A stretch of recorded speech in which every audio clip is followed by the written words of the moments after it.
Hi, welcome to Triggered Care. I'm Alex. Today we're going to be talking about cutting and pain addiction. I have some experience with this myself. I started cutting at 12 years old. That's around the time that I stopped getting beat regularly. It was sort of to replace that.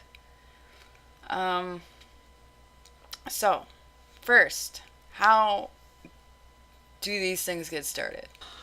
For me personally, and that's mostly what I can talk about is my personal experience, but maybe you can relate. It it really started when my my mother stopped beating me as much and I needed a replacement punishment because it didn't feel right to go unpunished for being bad. By that point, it had been drilled into my head so much that I was a bad kid that I needed to be punished. I had pain addiction before I started cutting. And when that addiction supply kind of started running out, I had to make some myself. Um, I still get really bad urges sometimes to this day to dig into my skin and to cut myself. But I've gotten a lot better at controlling those urges. I've gotten a lot better at avoiding situations which would get me into that impulsivity in order to cut myself. I mean, there's a lot of work that goes into it, but it is doable. If you are struggling with cutting addiction, no, there is treatment for it. You can work through it. It just takes a long time and it takes some practice.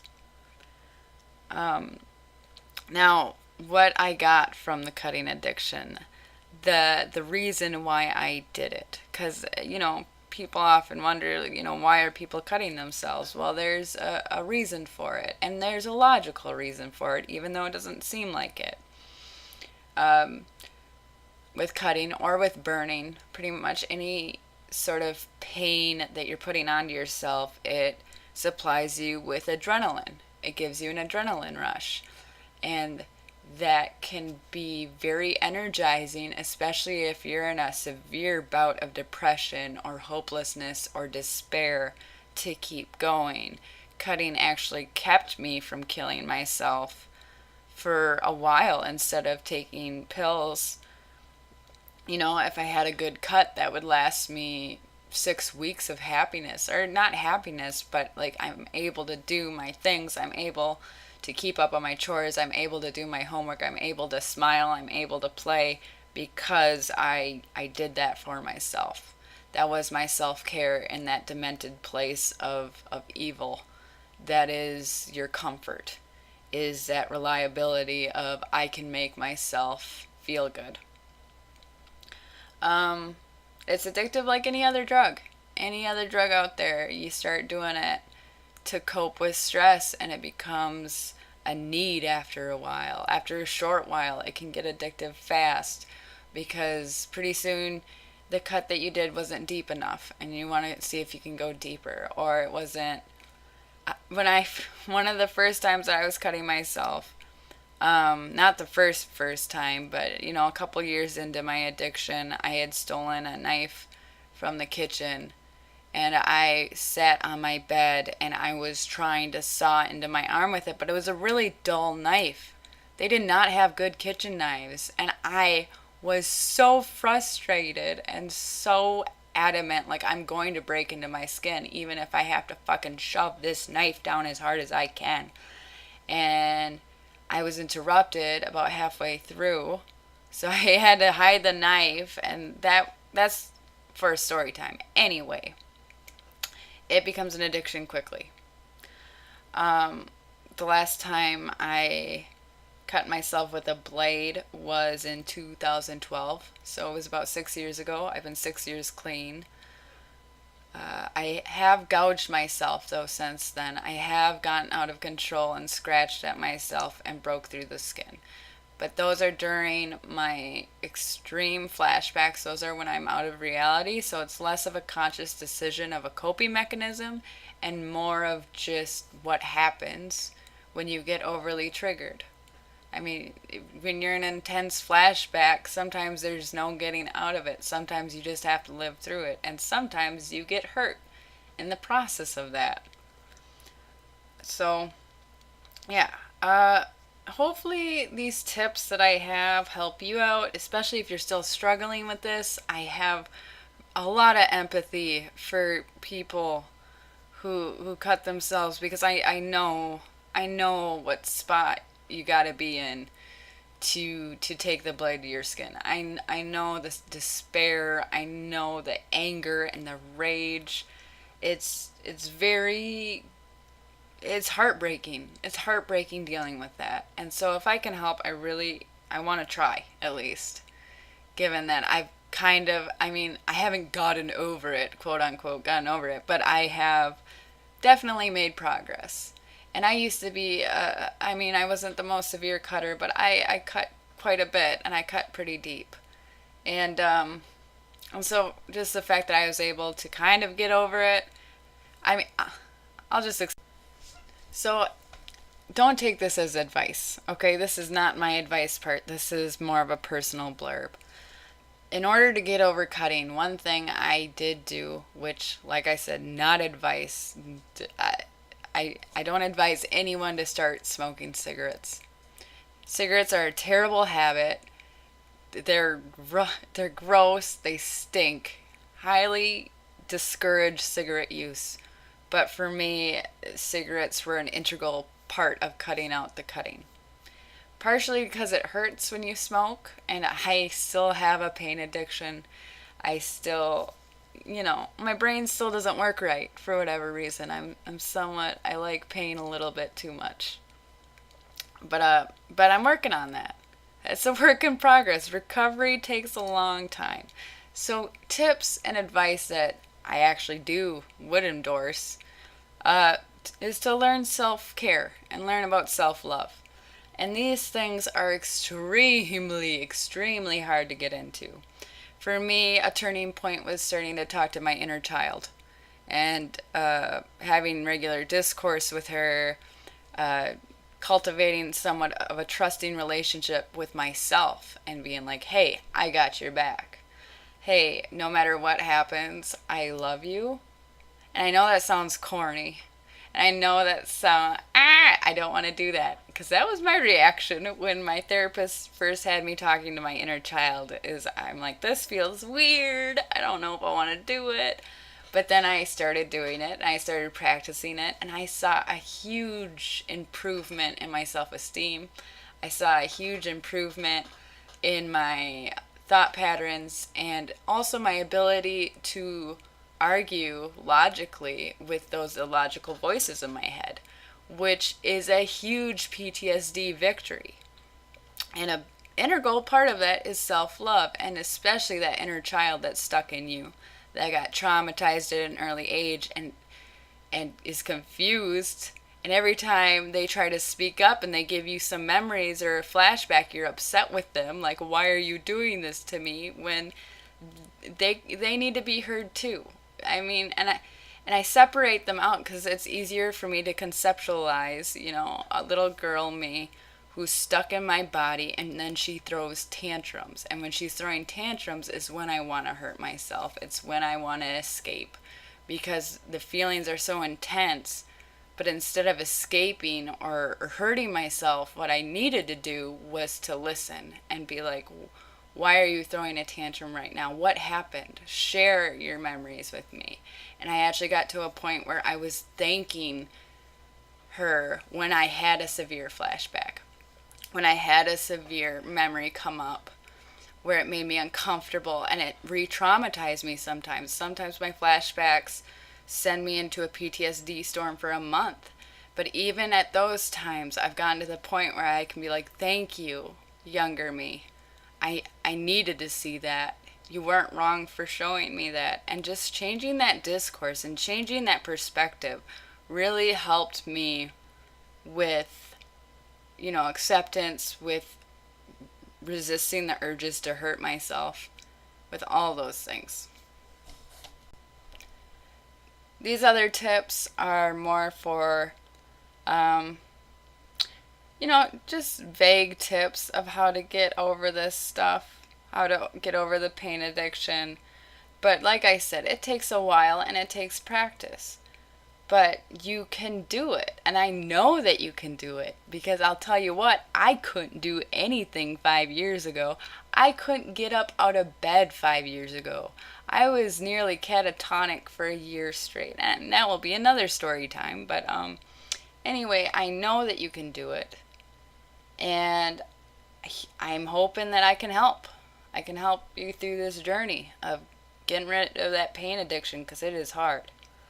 My first tip, like always, practice laughing every day. Practice your smile. I want you laughing at least once a day. I mean, that great advice for any situation, but you want to be more addicted to happy things than sad things. So you gotta expose yourself to that sort of thing. Second tip, or the next tip, I don't know what number I'm on. Get to know yourself. There are things that I've learned about myself this year that I had simple, normal things that I should have known about myself years ago, but I didn't because I never really allowed myself to be. I was always a caretaker. I was always taking care of other people. I was always thinking about other people.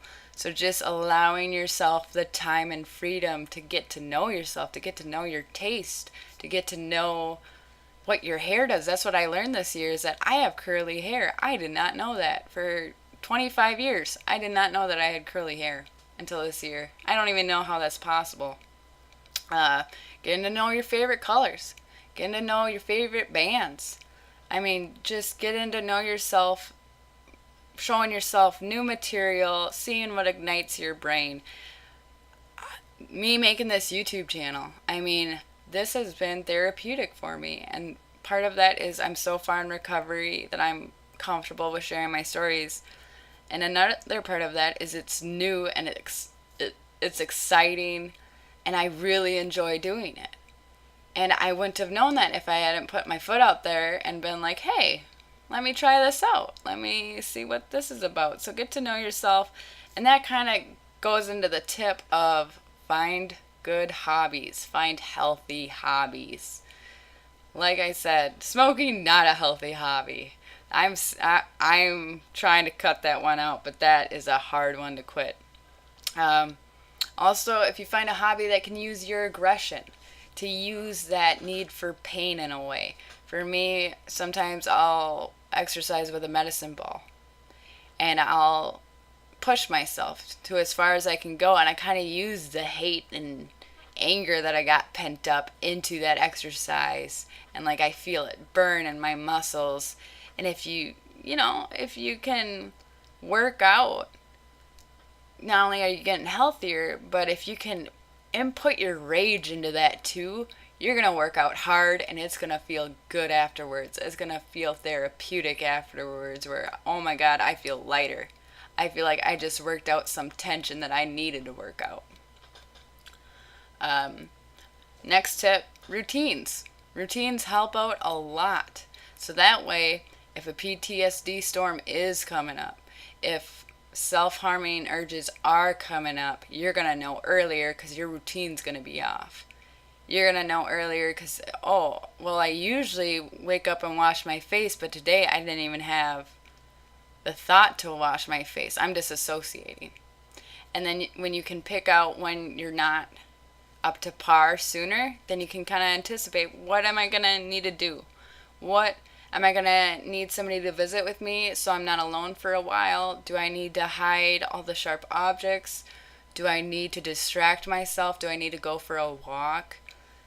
Just taking responsibility for your urges and for the pain addiction that's really hard to manage. I mean, like I said, takes a while. This stuff is not easy. This stuff takes a long time to hammer into your brain and to make into, a routine, into just knowledge that you have off the top of your head. Last tip I got for you guys. Get your PTSD toolkit with all the resources you can gather. And I'm going to give you a couple examples of what my resources are. I'll probably come out with a list soon. I'm going to be making a Discord, so I'll have even more resources on there. But real quick, YouTube channels. There are lots of great YouTube channels that help with trauma and that help with this stuff. I'm not the only one. I've been inspired by a lot of them. Lisa A. Romano, life coach, is one of them. Narcissism Survivor with Sam. He's amazing. He has gotten me through so much. I highly recommend him. Some of Ollie Matthews' earlier stuff was super helpful. Let's see. I'll come up with more, and I'll give you guys a whole list, because I have a whole list. I just don't have it in front of me. The next thing that you could have in your toolkit, inspirational music, happy music. Music that when you listen to it, it makes you want to dance. And why I say that is because a lot of my favorite music is depressing.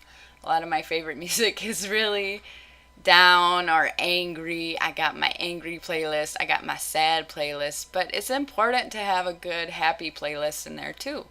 Because sometimes a happy song can kind of pull you out of a funk. Especially if you're feeling extremely mad or extremely sad. So just having that. And if it doesn't work, then what's the harm of trying it out? You know? The next resource that you can add to that is online support groups. I am a member of a number of online support groups. One of them is on Discord. Another couple are on Facebook, on Yahoo. There's online support groups everywhere for this stuff.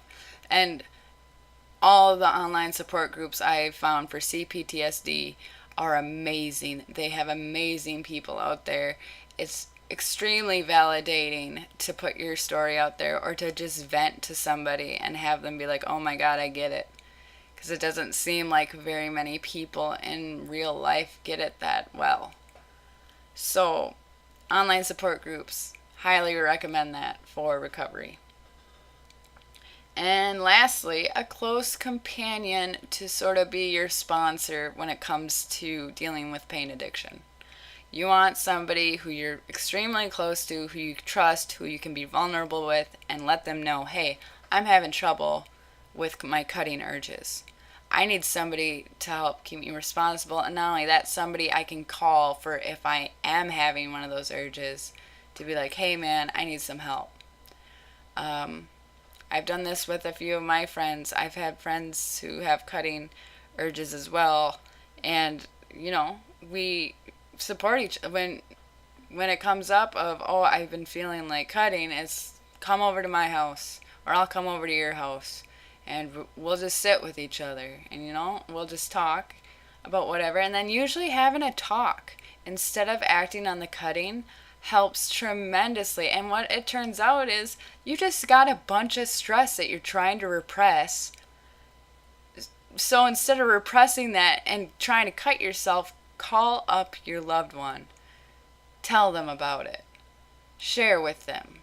Make this life more cooperative versus just you isolated alone trying to deal with this, because this is a lot to deal with. I swear to God, it feels like it will take a village to handle trauma sometimes, because it's too much. It's too much for any one friend. It's too much for any one person.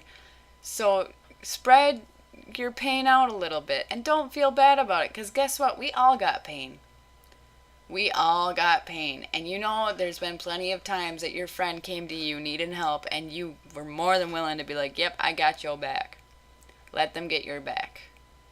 Especially when it comes to addiction, and especially when it comes to dangerous addiction like pain addiction. Alright, well, that was my pain addiction ramble. Sorry for all the allusions to random story times in that one. I have a lot of experience with cutting. So it brings up a lot of memories. But if you have any other tips or tricks that you want to share for overcoming pain addiction or cutting addiction, let us know. This is a community. I would love for everybody's input. Everybody's experiences are welcome. Yeah, you all are great. Have a good one.